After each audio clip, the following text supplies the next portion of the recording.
Well, as you can tell from me wanting to be anonymous, I still think there's like quite a lot of stigma around it. Um, so I don't like personally, I just find it like hard to talk about like super openly because it's still so like looked as not a real disease by everyone because it's just all in your head, so to say. For me, it was useful because the methods that he used on me, and the affirmations that he gave me and stuff did definitely help, because I was at a really, really confused time, and I think I needed someone to talk to who would help me out with that confusion, and definitely he could do that. First year, I think, I had a few counseling sessions with one specific counselor, and like he started canceling our sessions, like yes, he had to do other things, and then didn't rebook it. And obviously, when you're in a bad mental health state, it's already hard enough for you to actually make the effort to reach out to counseling, much less when your counselor is not even reaching out back to you. So that was kind of bad. I basically put in like a request kind of thing, and then you do like a questionnaire on, it's like quite a long questionnaire, just like judging how you are. And I got emailed, I think within a week, to have an appointment the next week. So for me it wasn't too bad, but I have heard that it is quite a long way for some people. Like I got to talk to them and it was like good conversations, but I never even got to the stage where they teach you cognitive behavioral therapy, which is what helps you like deal with it and not just talk about it, but then to become more independent about it. Like I never got sessions that took me to that point, so I was always like, okay, have some medication, like see you later. And I'm like, okay, like medication alone like can't just be a forever like solution.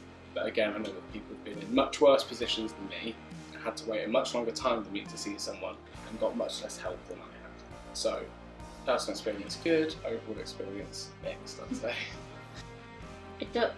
I think it needs to be like promoted more, the like services that they offer at the uni, because like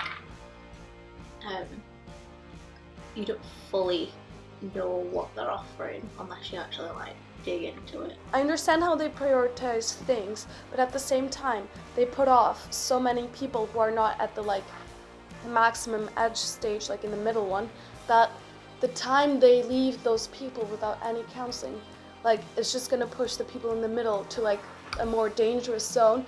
And I feel like the uni doesn't understand that. It's like we can't do anything until like your scores are worse or something like this. And I'm like, well, you shouldn't want me to get worse so you can help me get better. Like you should prevent me from getting worse. Like it's really confusing.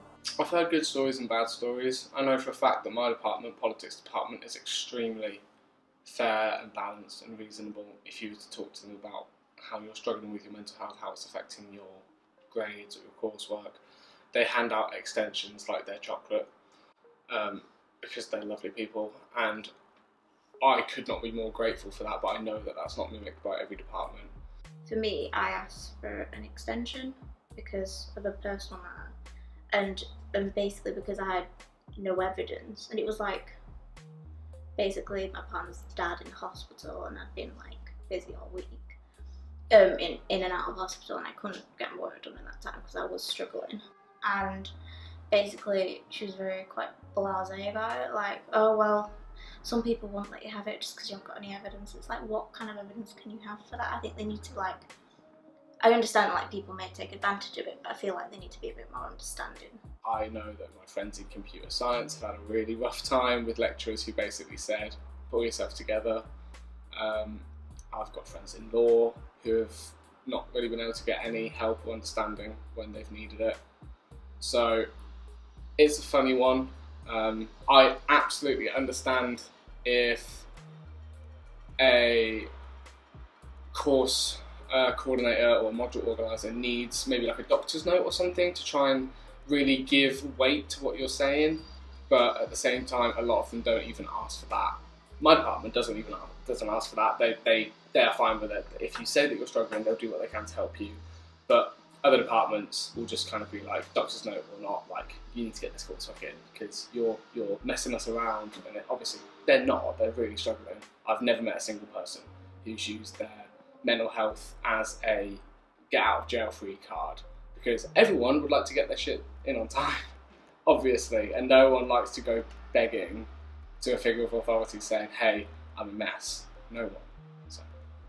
I understand like they have a lot of people wanting to talk to counselors, but at the same time it's like, how come like they have all this money to invest in the expansion of the library, the new campus and stuff, and then can you not like spend a little bit on budgeting more for more counselors?